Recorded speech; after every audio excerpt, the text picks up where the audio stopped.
Hello again, my gentle friend. Welcome back to Slow Voice Podcast.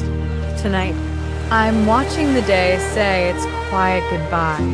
The sun is slipping slowly behind the mountain line, and the sea, so calm, so patient, waits without rushing to pull the light away. There's a softness in this moment that I want to share with you. We're taught to fear endings, to see them as loss, as failure, as something that went wrong. But look at the sky. The sun doesn't fight the mountain. It doesn't beg to stay. It simply lets go. And in that surrender, it paints the most beautiful colors we've seen all day. When I was younger, I used to cling to everything. To conversations that had already ended, to seasons that had clearly passed. I thought holding on meant I was strong, that if I just gripped tighter, I wouldn't lose what mattered. But at 50, I've learned a quieter truth. Strength isn't in the holding, it's in the releasing. It's in trusting that what leaves makes space for what's meant to arrive. Notice how the water doesn't panic as the light fades. It doesn't scramble to keep the brightness. It just settles. It reflects the dusk. It accepts the dimming. It knows that darkness isn't an erasure. It's a different kind of presence. And your life, it works the same way. You don't have to force what's fading to stay. You don't have to apologize for chapters closing. You just have to let them end with grace. That I know how heavy that can feel.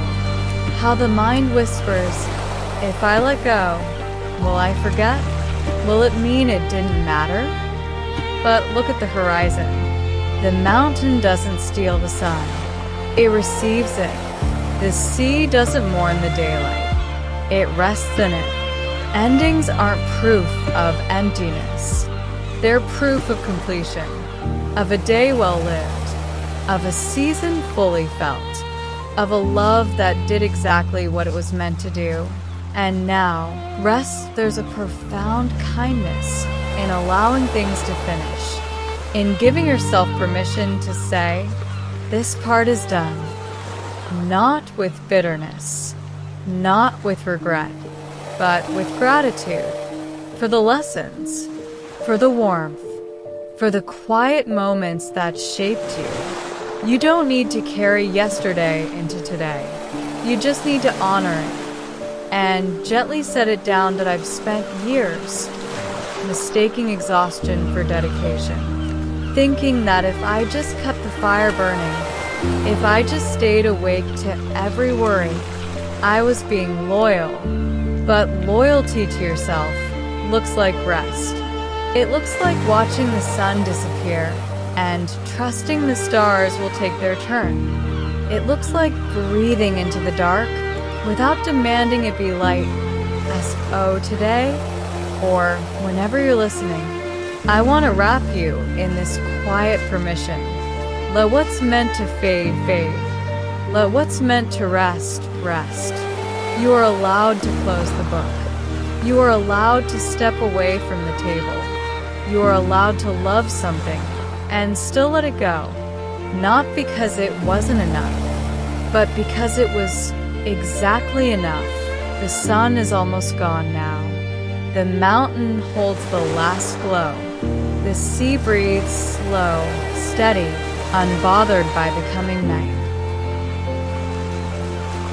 Thank you for sharing this twilight with me, for letting Slow Voice Podcast be your quiet companion, for remembering that endings are just beginnings waiting in the dark. I'll leave you with this gentle truth. You don't have to hold the light to keep it alive. You just have to trust that it will return. Rest deeply, my dear friend. I'll be here when the next dawn whispers your name. Take care always.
you.